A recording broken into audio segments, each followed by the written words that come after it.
Ja, wieder eine Castanea sativa, die vom Kastanienrindenkrebs schwer mitgenommen ist.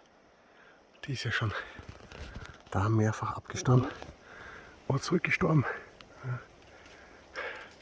Der Baum war sicher schon 25 Jahre alt. Hat es einmal da oben den Wipfel erwischt. Der dürfte schon seit längerem tot sein. Und dann sieht man da an den Stockausschlägen, naja, die sind ungefähr 5-6 Jahre alt, würde ich sagen, wann die Infektion passiert sein muss.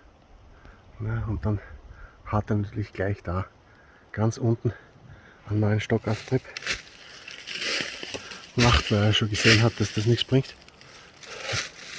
Ja, und auch die sind natürlich wieder mit Kastanienrindenkrebs infiziert, keine Frage. Und so alle. Und auch wieder relativ weit unten. Ne? Obwohl, da scheint er noch relativ gut damit umzugehen.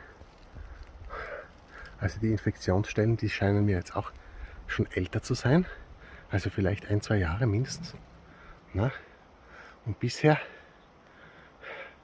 lebt der Baum aber noch. Aber ich vermute, dass er da noch weiter unten wieder neue Stockausschläge bilden wird. Ne? Er hat da eh schon angesetzt. Also das Rennen geht weiter.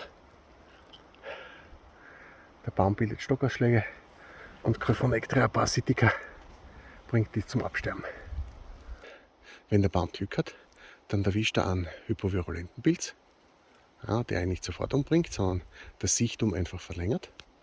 Das kann dann Jahrzehnte dauern. Aber letztlich ist das für den Baum die gleiche Katastrophe. Ne? Denken wir uns ja 30 Jahre, da lebt doch der Baum super weiter. Na, tut er nicht, aber eigentlich sollte er 400-500 Jahre alt werden.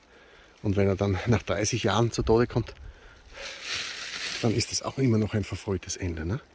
Dann hat er da sein Potenzial immer noch nicht ausgenützt.